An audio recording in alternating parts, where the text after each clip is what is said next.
Yesterday's segment introduced the city of Eau Claire's excessive drinking culture and discussed what can happen in a community with high levels of excessive drinking. Today, we'll explore what's being done to curb excessive drinking in the community named second drunkest city in the United States. Deputy Chief of Patrol Division Chad Hoyard was compelled to find ways to reduce the risks of Eau Claire's excessive drinking culture.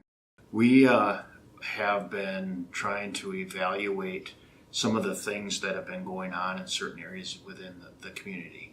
And one of the things that we have seen is that there was a lot of secondary effects or secondary things that were happening, vandalism, criminal damage. We were seeing houses being entered. We were seeing disturbances. We started to look at those, and some of the things that we saw was a common theme was that a lot of these people that were involved in that were excessively intoxicated.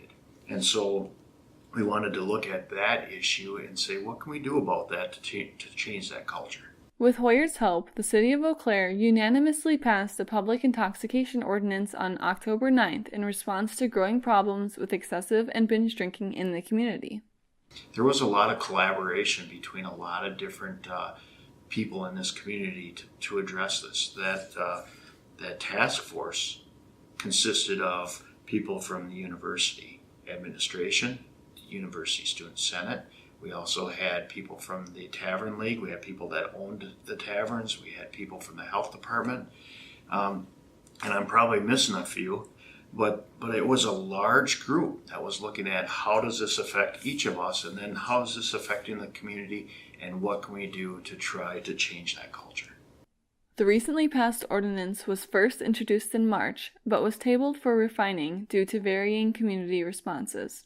When the ordinance was brought up, it was called the Public Good Order Ordinance, and it felt like it was very targeted at college students, among other demographics, people of lower income. It felt like it was very directed at the Randall Park neighborhood in the 3rd Ward, which surround campus. And so those neighborhood associations, as well as us, asked for like an ad hoc committee to be created that involves different stakeholders that will have then a stake in the final ordinance. And I think that's important because then students will believe in the ordinance if they felt like they were involved. The neighborhoods will believe in the ordinance if they felt like they were involved. And one of the worst things you can do is pass an ordinance no one believes in because no one wants to follow it. And we all got together, kind of brainstormed what's good in the ordinance, what's bad, what should be changed. And I felt like I was listened to, and one of my suggestions was to get rid of the name and call it public intoxication, because that's really what it was aimed at, and take out the part that was trying to regulate the bus service. So that was taken out. They changed the name, and I'm really happy about that. And working with like the city manager was great. And I think the model that was used of an ad hoc committee and meeting up about an important ordinance should continue to be used when other difficult conversations are brought up. The passed ordinance makes drinking on a person's property without permission illegal, as well as being visibly intoxicated on Eau Claire city streets and sidewalks, and having indoor furniture on lawns for over 24 hours. The excessive public intoxication ordinance will become effective on January 1st of 2019 under the condition that a diversion program is implemented. So the ordinance passed, but now that we also, as part of that ordinance, are trying to come up with a diversion program. And to go a little bit into the diversion program, we don't have that put together yet, but there are diversion programs that are for other types of ordinances or other issues. So we need to put that together, and what that needs to do is that has to be a piece, an educational piece that someone can get enrolled in that maybe received a citation for excessive intoxication, and try to get to the root cause of why did you get to this level, or what's going on, and so that we don't have people get to that, because it's dangerous. It's dangerous for themselves, and it could be dangerous for somebody else.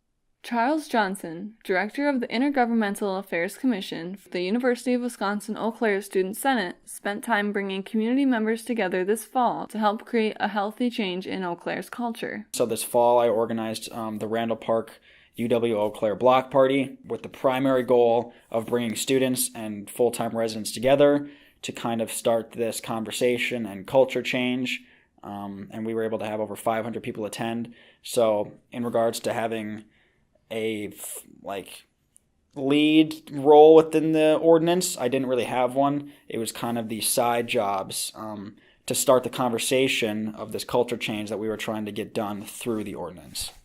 This is going to start a culture change not only for students, but other residents that live here. And when you kind of attack this problem of drinking head on, then you can start attacking the problem that of drug-related issues, lighting, infrastructure, how the university and students can put more effort towards the city, but so can the city itself, because there's been a lack of that. So if you can come together and work as one, it just is kind of like a circle of life, I guess you could say. It just keeps on piggybacking off of one another. One good thing happens, and that leads to something else, which leads to something else, and it just keeps on going.